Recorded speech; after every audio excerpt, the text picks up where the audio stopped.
What's up, everybody, and welcome to episode 12, season 2, the season finale of Girl You Know What podcast. I am your host, Tahir. And I'm Keisha.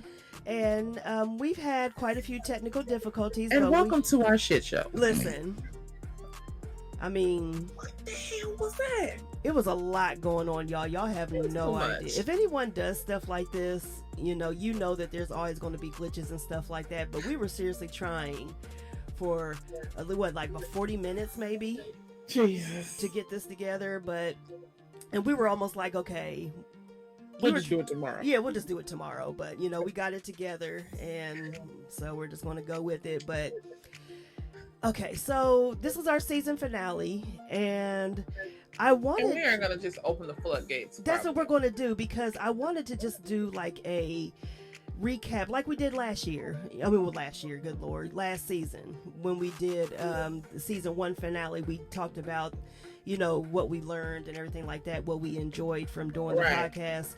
Oh, we did. Yeah, and we can still do, if we have time, we'll do that at the end. But there's just been so much shit that has just happened.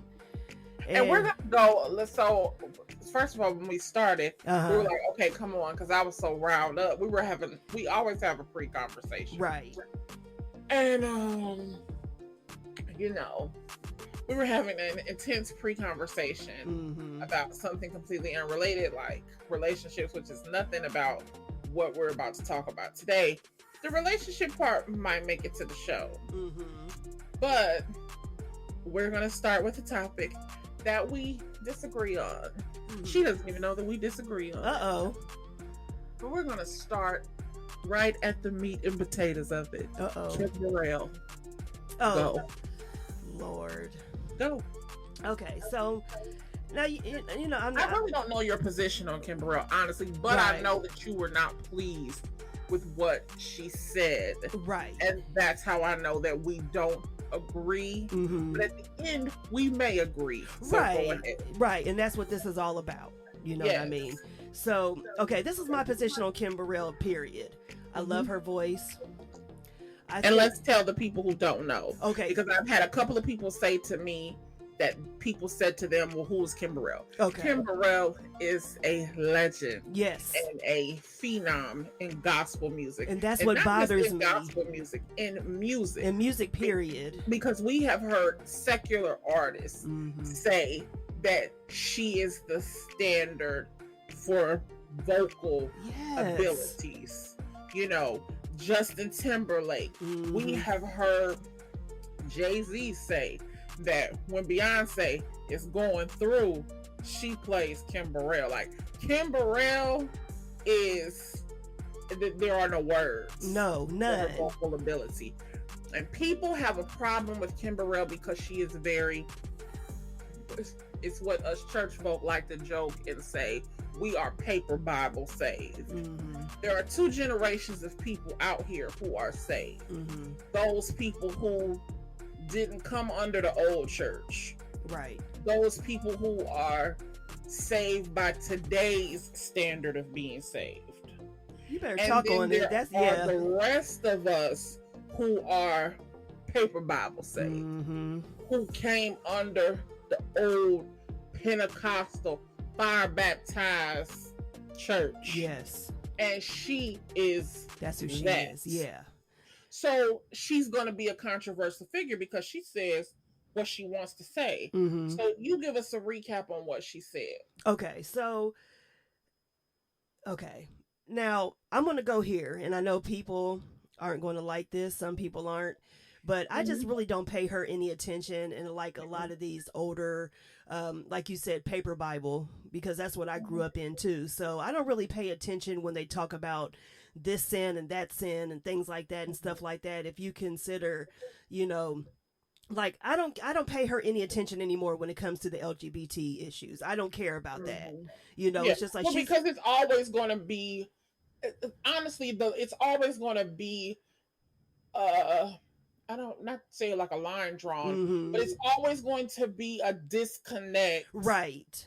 Because the Bible has a standard and then people believe the standard they live by. Right. So I'm just a different Christian and I'm not saying that anybody is sinning, and Danielle and I have had this conversation before. Mm-hmm. But what my belief is, if Christians are saying that LGBTQ, if you're saying that they are sinning, if that's what we're calling it, right, the Bible teaches us that love covers a multitude of sins. mm-hmm.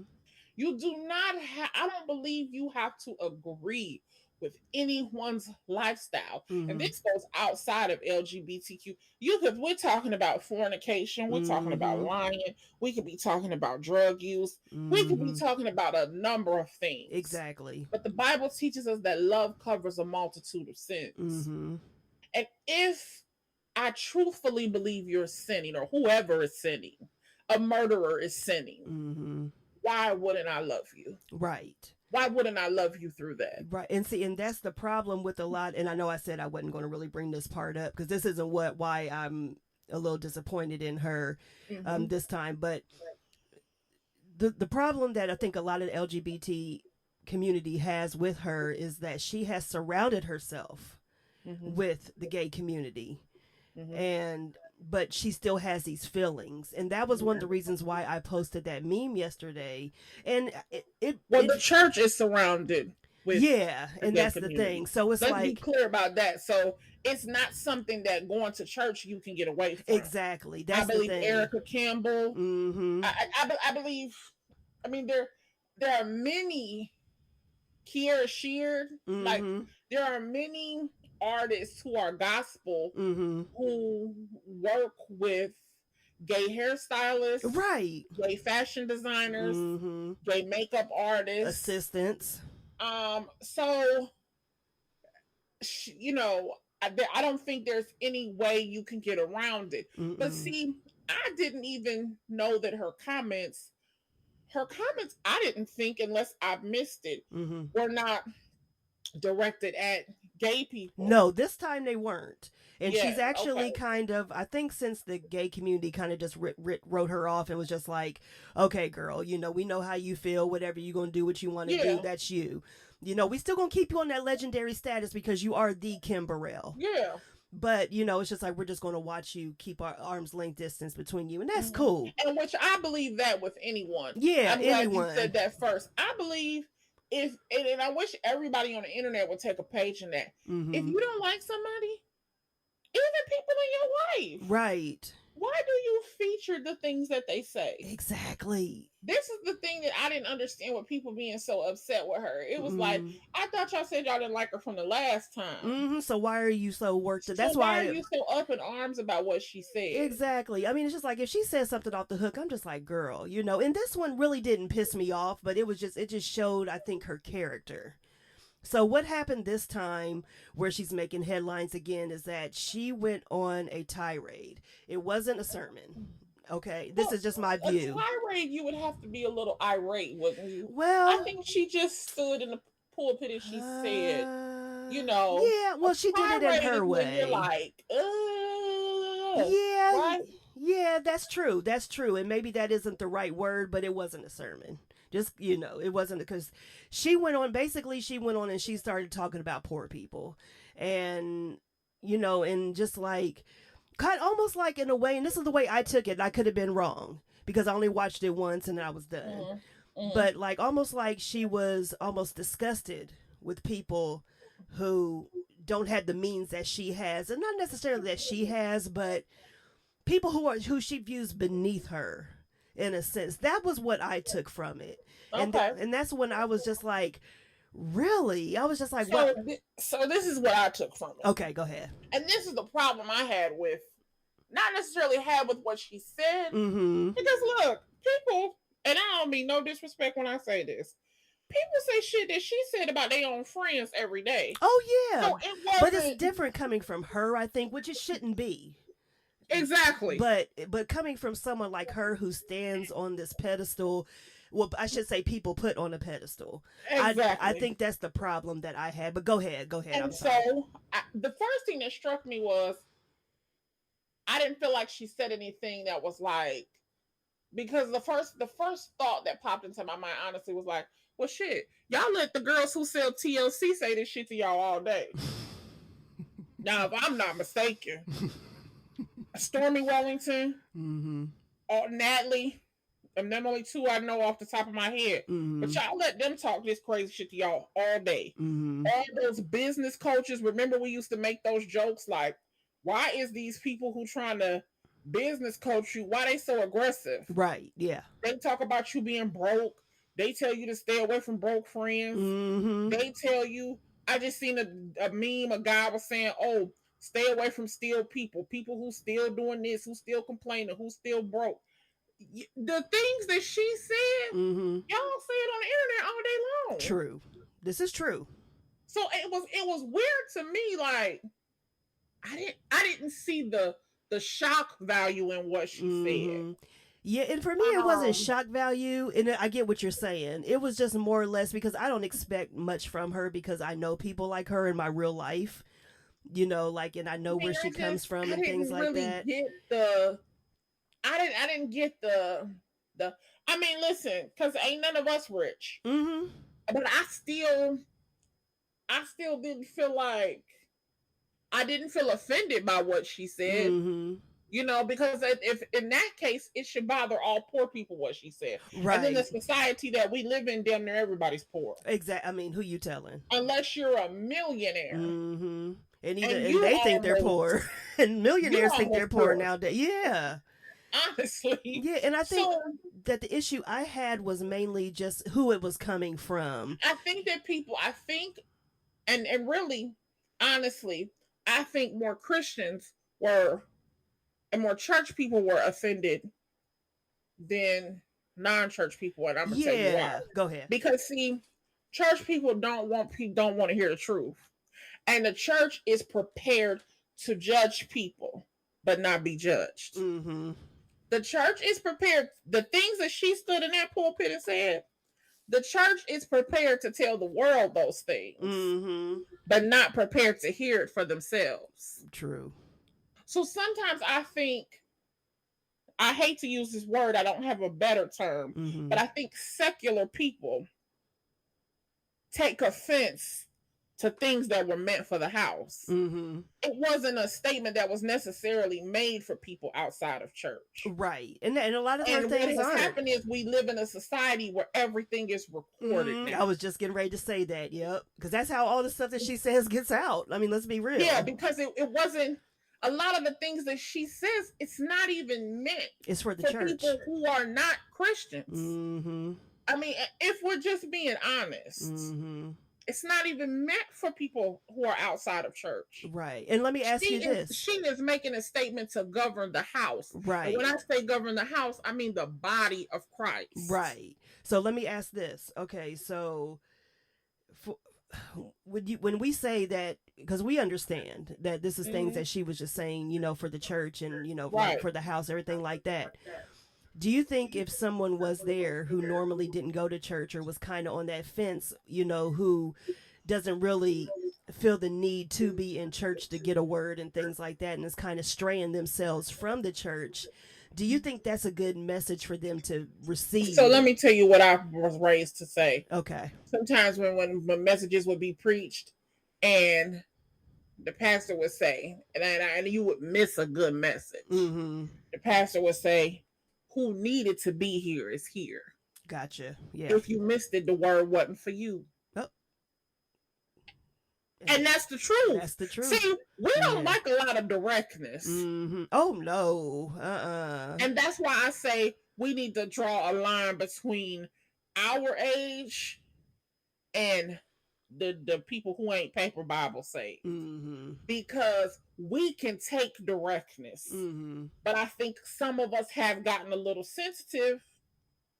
But we can normally take, this new generation is just looking for a reason not to accept Jesus Christ.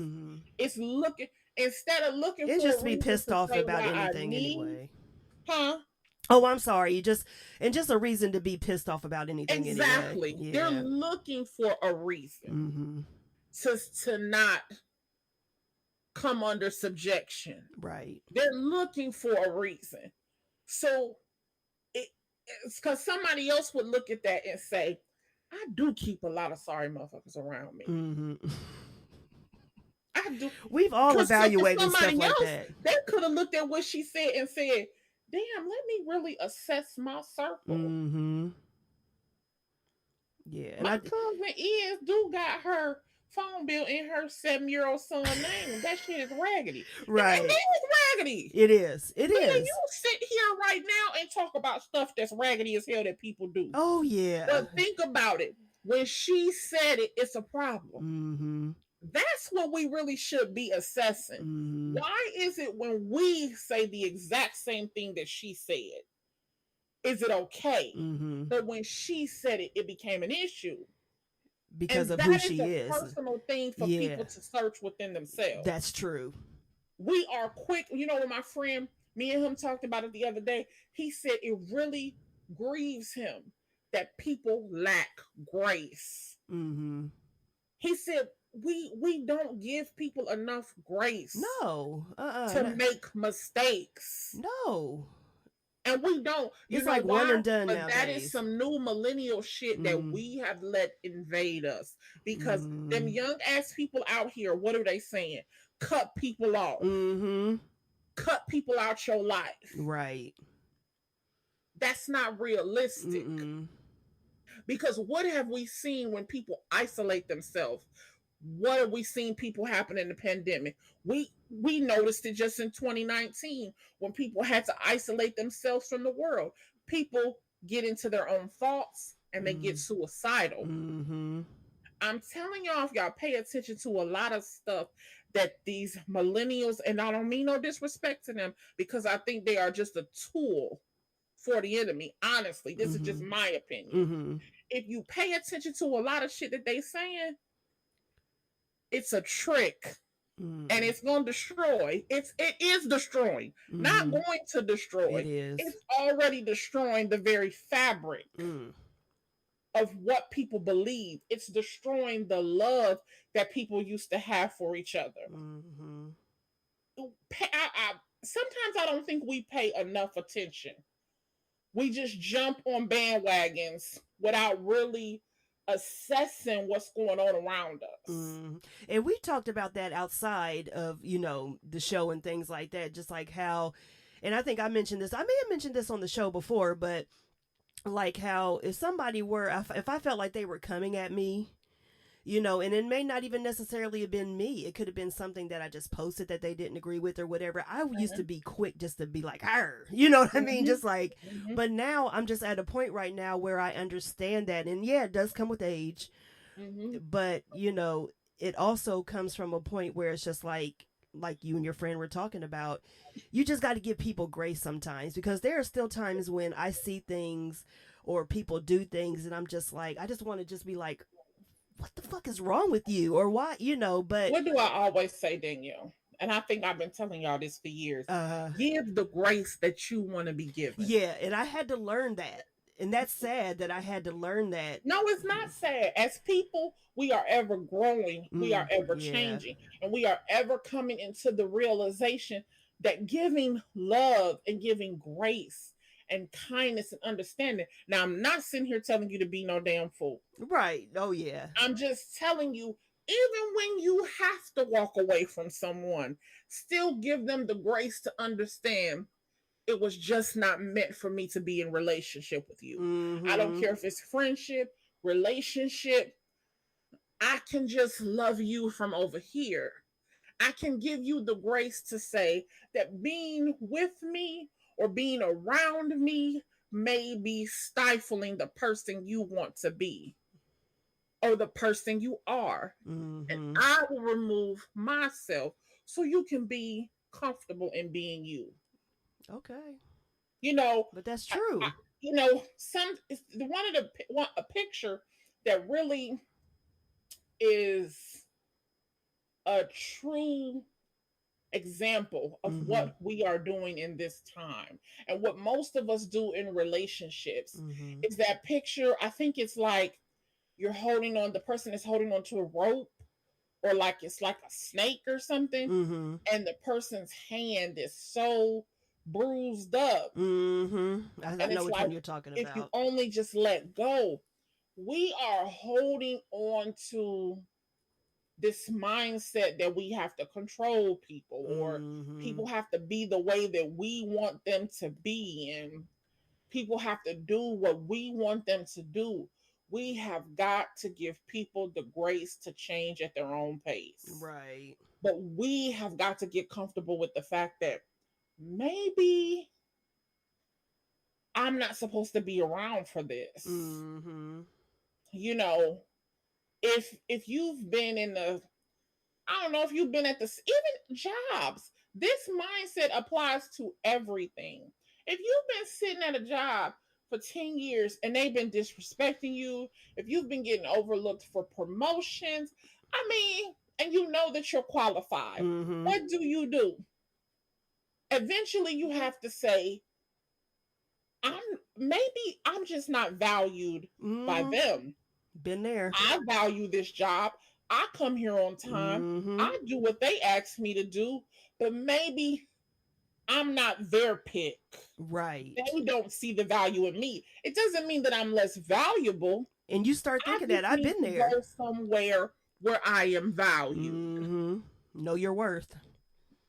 I mean, we've got to stop doing that. We see women do it all the time, where they want to sit and control everything about a man. Right. But baby, you can't control him. He gonna be who he gonna be. What did I tell you? Ayanna gave us the best advice that we could ever have, and that we all should take. When she said she was in a relationship for 12 years, this is Ayanna Van Zandt. And this was as recent as 3 or 4 years ago when she said this.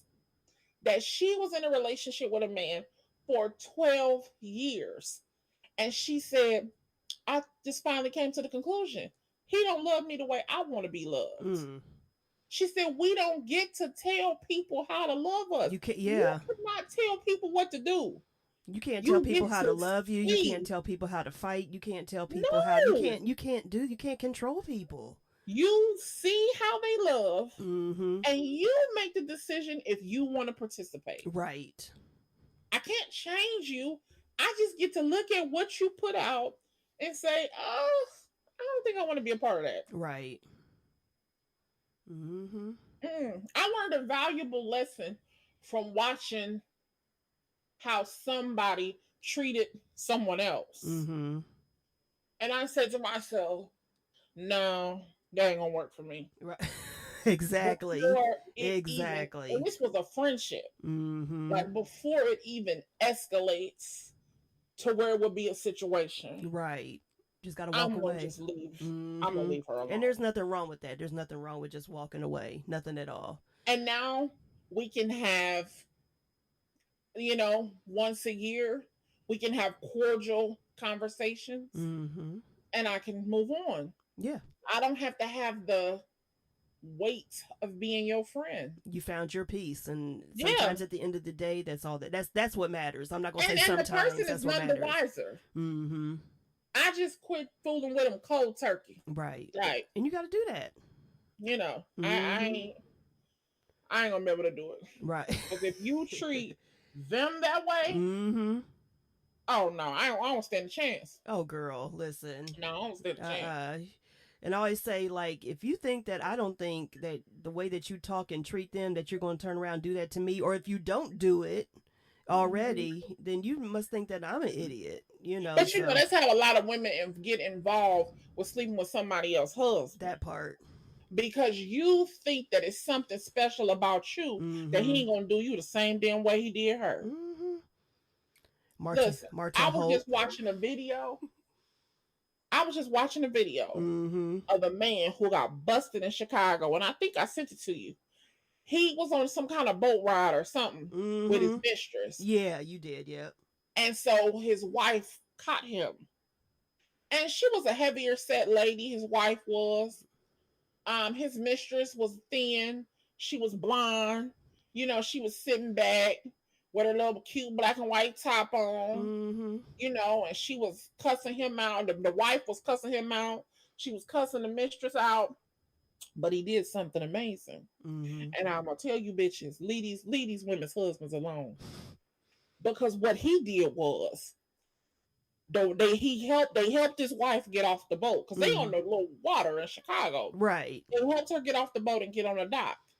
The mistress takes it upon herself to start waving her hand and cussing the wife out. Oh, you know, he turned around and started cussing the fucking girlfriend out. I said, "See, bitch, this why you don't do it. Don't do it." At the end of the day, that's still his wife. Of the day, okay. when the fucking chips fall, he turned around and stood up for his wife. But see, bitch, you was sitting somewhere thinking you was better than that lady. I already know you was. Oh yeah, that's why she's sitting back just chilling, thinking she cute. Yeah.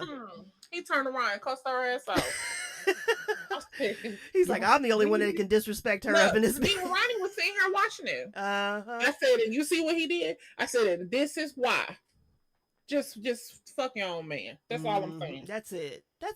There's plenty out here. There's not a shortage. Keep having people tell you that. There's plenty to go around. He turned around and started cussing her out. See? Like, hey, what is finger in her face? Like, hold up.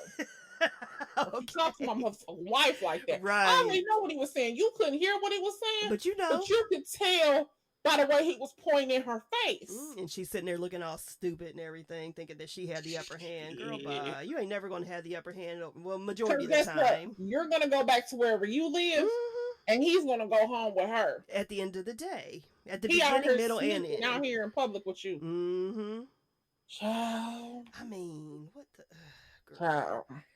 Child. Okay, so let's move on to something. Yeah, let's move on to something else. So, I don't really want to talk about this too long, but the Sesame Place thing, because I know I'm gonna get pissed off. Stop taking y'all's kids. Stop it. Just stop. Quit. Just quit. You know, quit thinking that, you know, it's not going to happen to you, because let me say this: if this was happening to white kids, like where they're just completely being ignored and disrespected, then we would have been seen the video, because for one, white folks do not miss an opportunity to be the victim, especially when black folks are already the victim of something. They're not going to miss an opportunity to one up us. Okay. So if this would have been happening to white kids, the videos would have been out there and Sesame Place would have done something about it. There wouldn't have been some fake ass apology. And it wasn't even really an apology. You know, it was just like, okay, you know, we'll do better and we're going to have our employees go through sensitivity training. That doesn't work. Sesame, go ahead. Because, yeah, go ahead, girl. Dear so Sesame you're telling Place. me that you need to train people how to be decent fucking human beings with children. With children. We ain't talking about grown people who going to be harassing them. You're telling me that you have hired people who are incapable of being nice to children, when the very fabric of what you do is wave at kids. It's fucking Sesame Place. It's Sesame Street. Fire every single person. There are a lot of people out here who need jobs. Fire all of them. Making excuses for them, talking about that they didn't see them and everything. What about the ones where they look directly at? Well, first of all, the first video, like shoot them and like shoot them. One looked like he slapped a little black girl, and the little black girl turned around. Like, first of all, I don't know if the family was just in shock when that happened, but that mascot would have been just completely feathered. Y'all play too much with y'all kids. Yeah, that's the first problem that God bless y'all parents, and I know it's hard, and you know whatever. But listen. Take your kids out of spaces like that. Stop. Yep. Just stop. Just because they don't want us there. How many times do they have to show you that they don't value you? They just want your coin. That's all they want. And when they get it, they can still feel like they can treat you any kind of way they want. Case in point, children. Y'all like going around people who don't like y'all? I mean, I really want to know. Like, you only got to show me once, and you ain't even got to show me. I can feel it when you don't want to be bothered with me. So I just don't understand. Like, I feel like maybe you and I had this. I feel like I had this conversation with somebody this week. Why do people enjoy being in spaces where they're not wanted? Girl, it is very like y'all. It's puzzling. It's weird. It's very puzzling to me. Like, why you want to subject yourselves all for the sake of saying, well, I can go wherever I want to go. But Yeah. don't you want to go where you're wanted? Listen. Listen. I don't get it. I I mean, don't. and we could do a whole episode on that because I mean, you got y'all moving to the suburbs, you got y'all doing all this, stuff to just try to. I don't know if you're trying to prove something or you're just trying to escape. I don't know what you're trying to do, but this inclusivity thing, it doesn't work. It's not working, and they let us know. They let us know that they don't want you here. They don't want our kind here. They don't want to deal with us, and y'all still keep coming back. Let me tell you what has been teaching me a valuable, like, which what has been like a blast from the past, but has really shown me how we may have been jaded to how widely racist I have been watching. So I think I put a post up about HBO Max and how good HBO Max is for the Mm-hmm. value for 14.99. Everything that you get with HBO Max is crazy. You Mm-hmm. get like everything that HBO has to offer, but then you get old episodes of like ER, Mm-hmm. Without a Trace, Cold Case, what else? Rizzoli Isles, The Closer, Major Crime. You get so many TV shows, even The Big Bang Theory, Mm-hmm. and all the Harry Potters. Like it's so much stuff on there. Right. I have been watching ER. Let me tell you something. And I was a diehard ER fan. Mm-hmm. What was that back in like 93, Yeah, 94, it was definitely on in the 95? It '90s. was like back in Yeah. the 90s. Mm-hmm. Y'all, let me tell you something. My 42-year-old eyes looking at this shit's so racist. I, I, I, Listen. I've been left speechless on some Mm-hmm. episodes. Like, what was we looking at? Y'all, they ain't never Yeah. liked us. No. Mm-mm. This it's so and it's and when I say so racist, even like how Dr. Benton was the only black doctor, Mm-hmm. how the white people used to ride him, Mm-hmm. and then how here he is, this black man so attached, the detached, excuse me. Then he has a baby, and the whole strong black woman. You remember how that was big in the 90s? Mm-hmm. I don't need you to help me raise this baby. He Child. gonna have a man in his life. And I was like, what is happening? What am I Cause. looking at? Cause. What am I looking at? And then it was just like an attack on black men, period. Mm. Black man. Here we have the first black couple that shows up. What do her husband do? Cheat and give her HIV. And that Being was with, big back then. That was like a big thing. oh my Like God, the there's so much download HIV thing. on here. Child. And little did I remember, I didn't remember that Carter got hooked on fentanyl. This was back in the 90s. He was shooting himself up with fentanyl in the hospital. I forgot all about that. 'Cause I hadn't watched it since it was on TV. So. Me either. And I don't remember Child. watching the last few episodes. I think I'm on season 7 right now. Mm-hmm. And so then here he comes and he gives his wife HIV. Then finally another black doctor appears, Omar Epps. Mm-hmm. Dr. Benton is riding Omar Epps so hard that he jumps in front of a train and kills himself. I said, what is y'all doing on here? The subliminals of it all, girl. The one thing that ER pointed out to me, and y'all really should be thanking President Obama, people didn't have insurance. They used to kick you out the hospital. Listen, in a second. Did people remember this? Mm-mm. See, because they didn't grow up under those times. Right. If you didn't have insurance, they would not treat you. Mm-hmm. They would send them home. Yeah. We can't treat them. They're not insured. Mm-hmm. Or they'd had to go to another hospital, which was usually they called it like a quote unquote county hospital. Hold on? ER was a county hospital. Oh, it sure was. And they still was putting people out. It sure was. Yeah, that's right. That's right. And then the whole HMO thing. HMOs, you know, you had to pay attention to some of the like underlying stuff they was talking about. And I was Mm-hmm. thinking like, dang, I completely forgot about these things. Mm-hmm. Cause now everybody just has insurance. Right. Yeah. Yep. Poor child. Child. We Ooh. grew up. How are we still alive? I don't know. I don't know. That's all. I mean, we were built for all this bullshit. That's what it was. I The mean, things we have overcome. child. Because that's funny that you say that because, like, I was talking to a friend of mine. Well, I think I posted something. Somehow we were talking about our elementary school. And we were just talking about how, and I'm pretty sure we all experienced this. Maybe me and you even talked about it. I can't remember. But like because we started elementary school of course in the mid to late 80s, Yeah. and so and even like finishing in the very early 90s. Yeah, like 85. Yeah, yeah. Because we were 5 in kindergarten, so it had to be So 85. 85, yeah. And we just sat back, and now as adults, certain things that you may not remember, there's a lot I don't remember, but there are certain things I remember, and some of them were these teachers. And of course majority of my teachers, especially at elementary school, were, I had a black kindergarten teacher, but then she ended up leaving the school.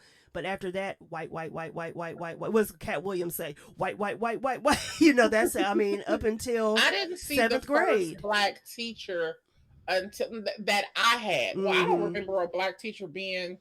I went to Northtown Elementary, not York with a Y. I went to Northtown. Yeah. Because I remember saying that, and people used to be like, Yorktown? Is Yorktown a bad school or something? I don't know, but it's a middle school, first of all. But Well, I mean, I think it's like a school for bad kids to go to. I don't think so. I think that maybe the area it's in, because I think the I need to feeder look high it up school is because Marion people thought Franklin. it was like a, I don't want to use the word reform, but I think it was the school back then that they sent bad kids to. Oh, because I know my cousins went there when they moved out east, and they ended up going like to Independence. So I think the feeder high schools from Yorktown is like Marion Franklin and Independence. So there's that. No shade, but go ahead. Oh, okay. Poor child, that was so shady. Okay, so I went there, and I didn't see any black teachers until I got to Mifflin Middle School. Mr. Bumgardner was our math teacher. God, it was the black lady that everybody liked. We had a lot of black teachers in middle school. Yeah. And as a matter of fact, our 6th grade math teacher, Miss Kua, her family owned Kua's Flowers. You remember Kua's Flowers? Yeah. I remember that. Yeah. So we had a black, we had foreign languages at Mifflin Middle. Mr. Gusta was the Swahili teacher. So we had a few black teachers in middle school. Right.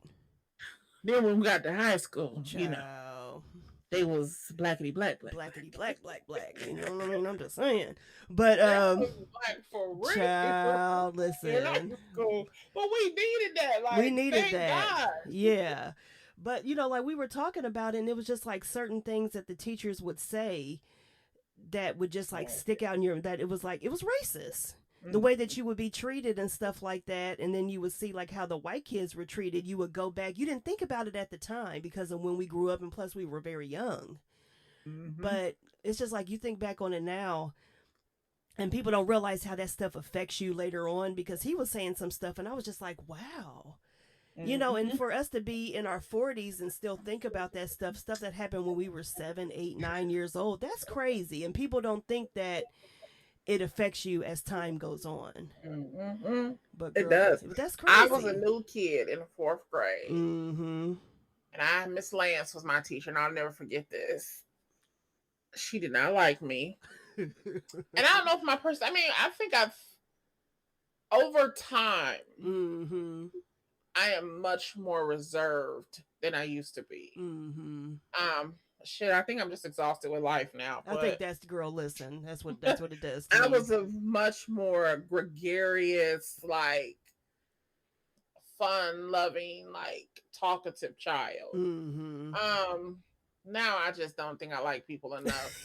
I love certain sectors of society. Right. I love the underprivileged, and I love to help the hungry, the homeless, the disenfranchised, or the Black community.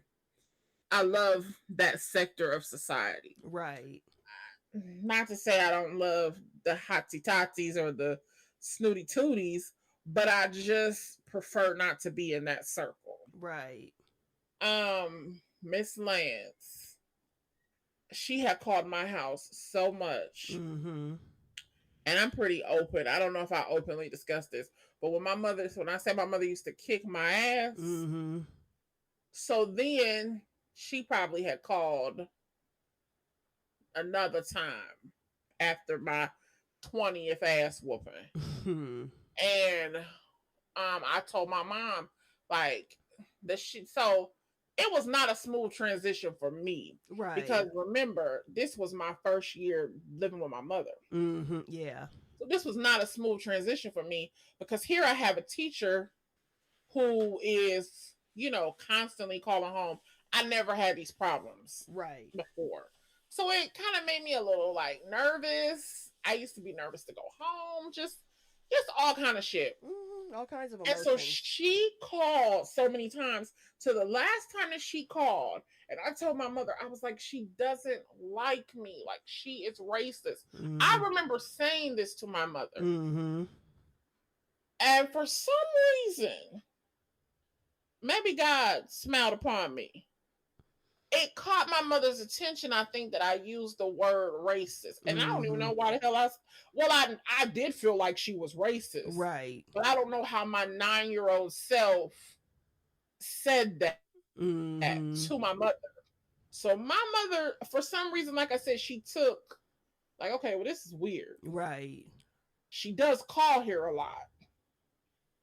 And so then when she called, my mother said to her that she was a bigot and that she had something against me, and that if I called her house again, she was going to contact the NAACP. Oh. That bitch never called again. See?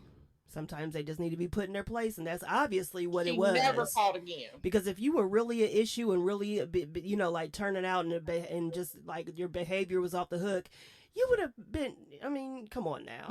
Let me tell you something. The only grade that I ever had a problem in, never had a problem in math. Mm-hmm. Now it makes me wonder, was I having a problem in math? See? Because I was in advanced math when I lived here with Nana. Mm-hmm.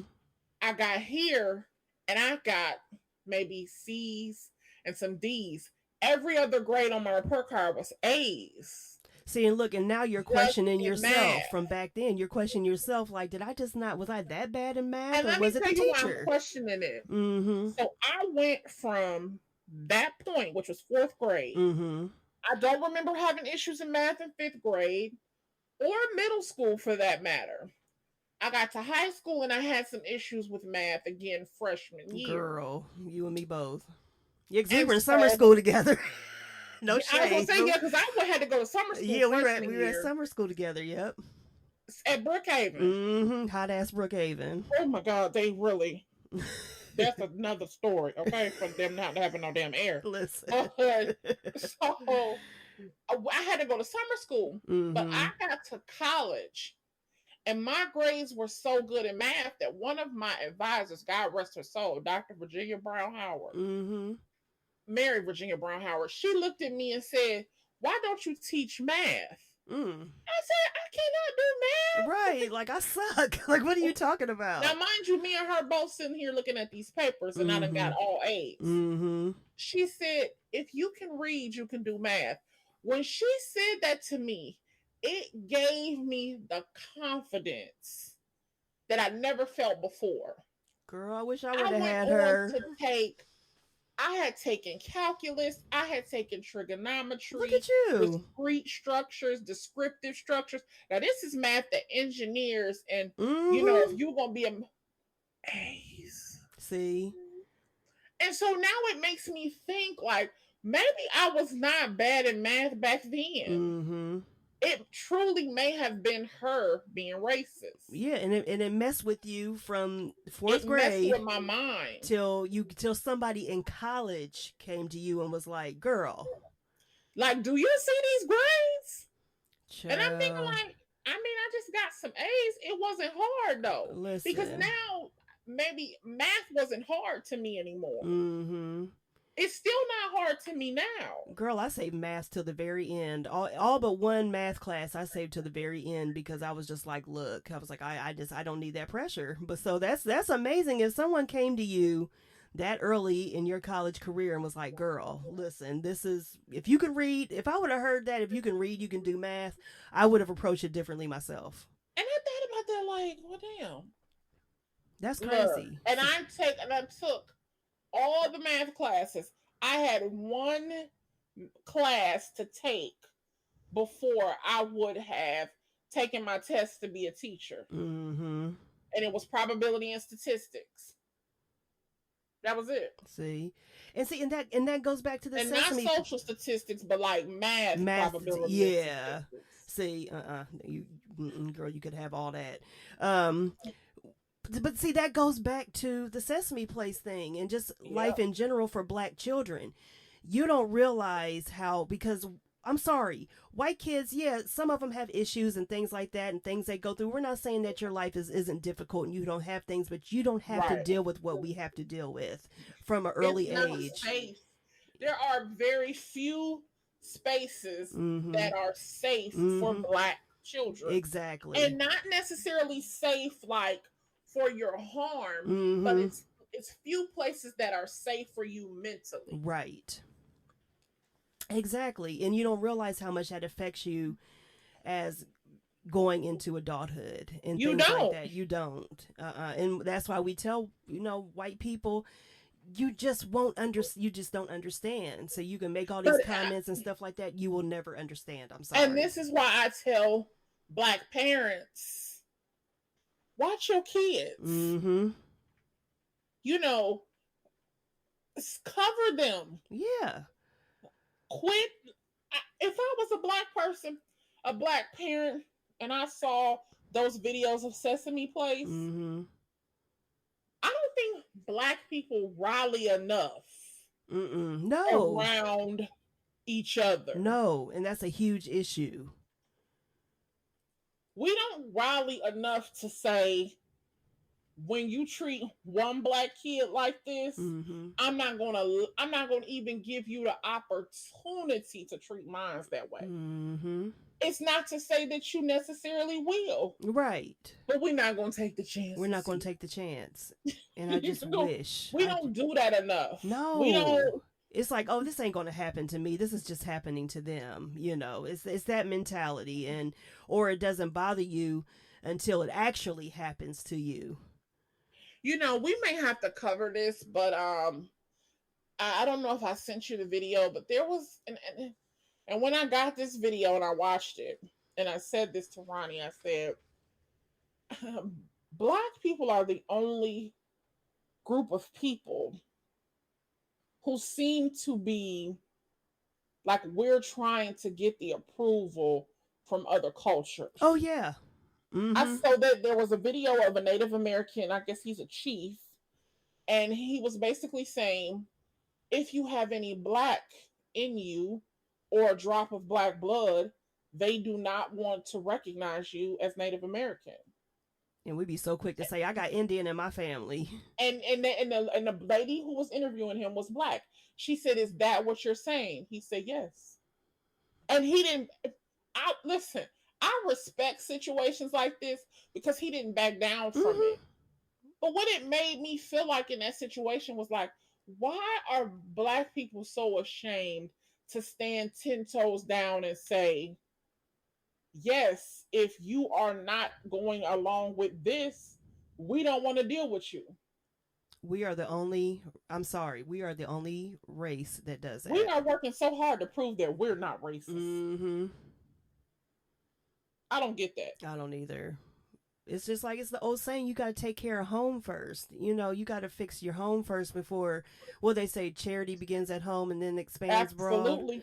We got to take care of ourselves first, and it's not saying that you have to isolate yourself from the entire world, but we need to fix what's going on with us first before we need to do a show on that. So that'll be because it's strange how how Jewish people can feel comfortable to say, encourage their culture to marry one another. Mm-hmm. Indians can, and I'm not talking about Native Americans, Indians can encourage their culture to marry each other. The Mm-hmm. Asians can do it.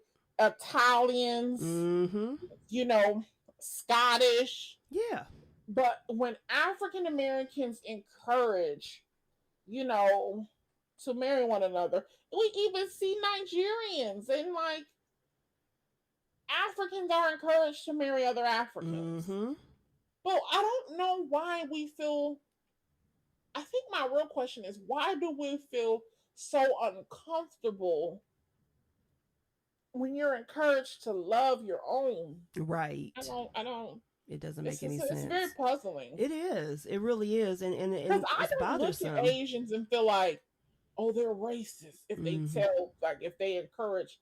That's a part of their That's a culture. part of They their, want to yeah. preserve their culture. Like I don't know why we feel that way. But I really think that it's something that society is pushing on us. Mm-hmm. Because while we are on this little hiatus, and we're going to hurry up and go, Mm-hmm. but while we are on this little break, I want you all to pay attention to the commercials that you see on TV. I mean, just kind of look at the couples. Mm-hmm. Yep. Look at the couples on the commercials. Mm-hmm. You really don't see a lot of black men with black women. No. Just like they took cigarettes off of TV, mm-hmm. cigarette ads off of TV for a reason, because they knew that it was encouraging you to smoke. Mm-hmm. What you think these commercials encourage you to do? Child, listen. And the commercials are not realistic. No. Because go down your friends list. How many black men and black women are married on your friends list? Mm-hmm. Think about that. I have a lot. I might know of 2 interracial couples right off the top of my head. Mm-hmm. Like just 3 that I know for sure. Right. Black men are marrying black women. Mm-hmm. But if you watch TV, they would lead you to believe that that's not true. Mm-hmm. And ask yourself, why are they doing that? There's always a marketing ploy all around for commercials, not just for the product. Because they take yeah. I mean, come on now. Child. Not just for the product, mm-hmm. but for the lifestyle. Mm-hmm. Yep. Child. But we gonna leave y'all with that. We just want to leave right there. Let that sit with you. Yeah, we just going to keep pay that right closer there. attention mm-hmm. to what's going on around you. Pay closer attention to the imaging that they're putting in front of you. Pay closer attention to the imaging they're putting in front of your children. Mm-hmm. Y'all better watch Tabitha Brown. Listen. Okay. What's that, Ludacris? Okay. Y'all better look. It's a lot of black stuff out here for your kids. We need to do a post on ABCs and 1, 2, 3. Yeah, we need to gather that information and do a post and put it on our websites, to let people know what. Yeah, so we're going to get that together. We are going to do now. I'm going out of town for a family reunion next weekend, so y'all won't see much from me anyway. But during our hiatus, and we'll be off for what would you do, like about 3 weeks, something like that. Yeah, we'll take a few weeks. Yeah, take a few weeks off, but we're going to be, of course, we're going to be getting things together for next season. But we're also going to be, working on our own individual things as we always do. Yeah. So, just pay attention to what's going on. That's all you have to do. Please. Lord have mercy. But there's that. We had a great season. Yes. Oh my goodness. I like that. I think this season we had more differences of opinions, mm-hmm. but we always meet in the middle. Right. And I think that's very important because it's just like, it just shows that you can have difference of opinion. That's what we were talking about earlier. People are so quick to write others off nowadays. Right. Just because someone disagrees with something, or you may not see eye to eye on something, it doesn't mean that you can't work together and try to come to an agreement, I or don't you know, see a eye to eye minimum. with my mother on anything, and she listens every week, and I love her. Listen. I call her every day. You're not going to, my mom and I don't see eye to eye on things. My grandmother and I don't see eye to eye on things. And these are people who I would lay in front of a train for. But look, I mean, it's just how can you exist? This is why y'all quit your job so much. Mm-hmm. Let me tell you something. This is what the Great Resignation is honestly about. It really, in some cases, it don't have nothing to do with how them people treating you at your job. That was an You excuse. just get mad because one thing don't go your way, Mm-hmm. and you up and quit. Shoot, check out the Twitter threads where you got these millennials and Gen Xers bragging about how they quit their jobs and talking about we really just don't give a F. They think it's cute. You know that if that something doesn't go right in their life, especially like a job or something like that, they'll just quit like that. And I mean, and they're proud about it. You That's all can't. right, That's and not that's why they life. popping up self-service kiosks everywhere. Exactly. What did I tell you? These people out here asking for $20 an hour jobs, and Uh, I hate to break it to you, baby, that high school diploma you don't deserve $20 an hour. right. Like a friend of mine Do you calls it a want to know how diploma. much I was making? And I understand the times is different and prices is different. Mm-hmm. At the most, you should be, especially at McDonald's. Mm-hmm. Now let's be clear. If you are a fast food worker, you should not be making $20 an hour. I'm sorry. You should not be making more than I was starting out at the company that I'm at now. And I'm just going to put that right there. I was making $9 an hour with A+ personnel services when I graduated from high school. Girl. That came out to $300 a week. Girl, I was making what, $5.75, and I had to fight for that at Foot Locker when I was working there before I left for college. Girl, I was making at Champs. I'm sorry, it was at Champs Sports. But girl, yeah. So and that's because I had an office job. See, when I went back, so I went to college. I came back in the summer, mm-hmm. and I worked for the Ohio Department of Development with Disabilities. It was like the affirmative action department, mm-hmm. where people who have disabilities sue their companies or whoever. Yeah. Mm-hmm. Okay, then I was making like $12. Mm-hmm. I was making $12 an hour, and that was back in the late '90s, early 2000s. That was 99. 99. I went to school in 98. I came home for the summer in 99. Mm-hmm. So I was making $12 an hour doing secretarial work. Mm-hmm. So you telling me that at McDonald's, I don't even think the people at Chick-fil-A deserve $20 an hour. And they the best damn fast food workers in the world. I ain't never got an order wrong. I ain't never been treated any kind of crazy. Listen, I mean, they will come out if they're taking too long. If and long for them is like 2 minutes. They will have somebody bring your food out to your car if you're in the drive-through line. I mean, come on now, the best service in the world, child. And they still don't deserve $20 an hour, because I'm going to stand on this hill, and I rarely use this phrase. I will stand on this hill and die. Those are entry level jobs. Stop looking at it and saying, oh, but everybody don't use it. Then educate yourself to move further. Right. You don't move the needle higher from where you stand. You get yourself. See, this is why women empowerment events piss me off.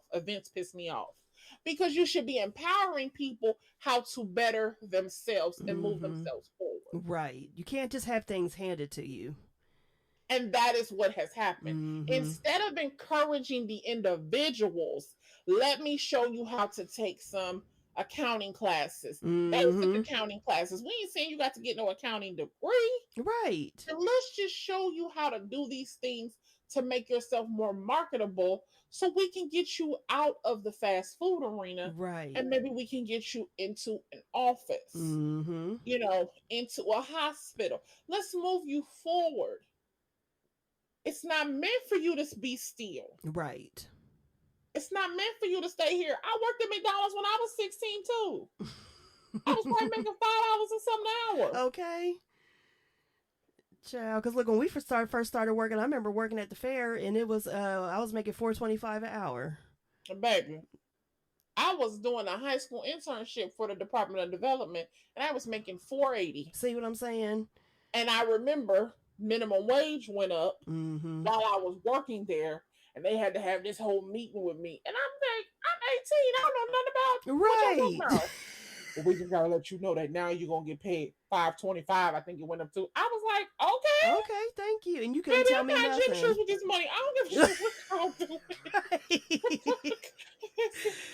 That's Is it all gonna I'm be enough for worried me to get about. those Jordans? I'm just worried about my Jordans and filling up this tank. That was I it. don't even think my mama ever asked me how much money I was making. Uh-uh. All she knew was Keisha got an internship. Okay. That's it. I don't even remember those paychecks. I bullshit you not. Like, I blew the fuck out of them checks. Listen, gone in an hour. Talking. And that's the first problem. Parents ain't parenting no more, and kids got so much damn responsibility on them. Mm-hmm. That's why they in there fighting to make $20 an hour at McDonald's. Right. Because they ain't real children no more. Because like once you graduate, it's like bye. You can't do that. You cannot do that. You can't put that in your kid's head. I'm sorry. You can treat them like, you can start treating them like adults and let them know that they have more responsibility and things like that. But you can't just be like, okay, I got you through high school, I'm done. You can't do that. Like out of here. Yeah.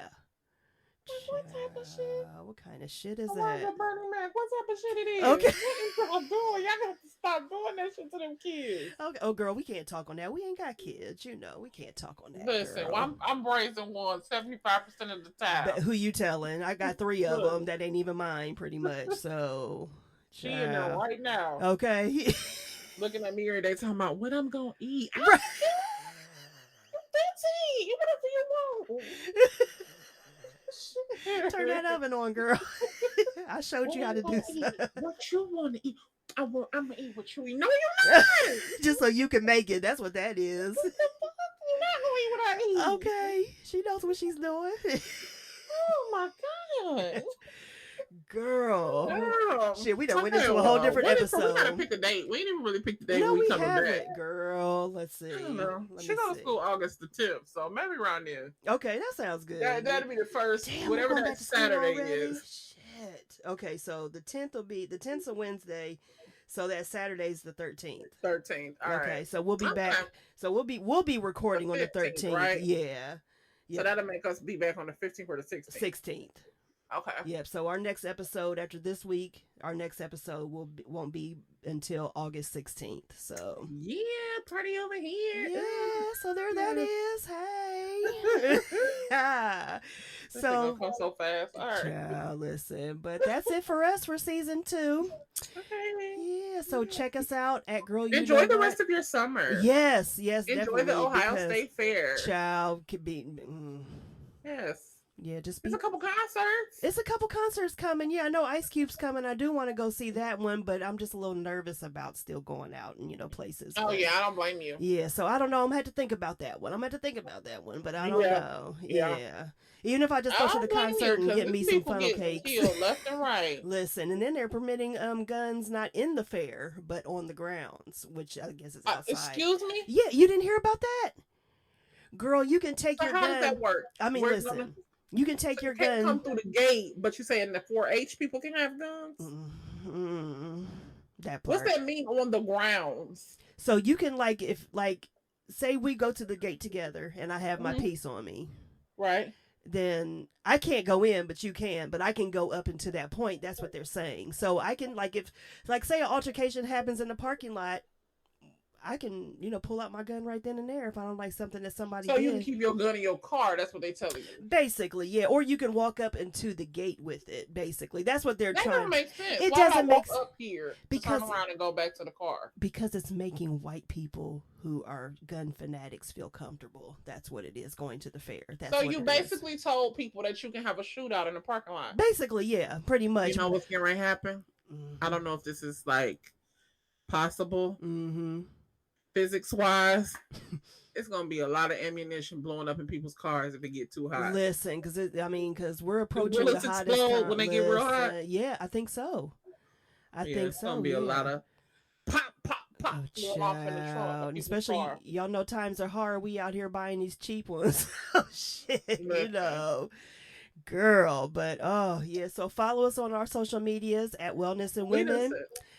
I'm sorry. Oh, go ahead. No, go ahead. No, go ahead. Go I was ahead. gonna say we done said this shit enough. Y'all know where it's at. Yeah, y'all know. Yeah, y'all know where it's at. Just go to at girl underscore you know what. I'm sorry, at girl you know what. Oh shit, at girl underscore you know what. Yeah, I had it right the first time on Instagram, and you can catch all of our stuff. So there we go. We'll just promote that for right now because we're season 2, we're done. So yeah, okay. All right, girl. Well, this was a good one as usual. Guys. All right, so y'all enjoy the rest of your summer, and we will talk to y'all again on the 16th of August. All right, bye-bye. Bye, everybody.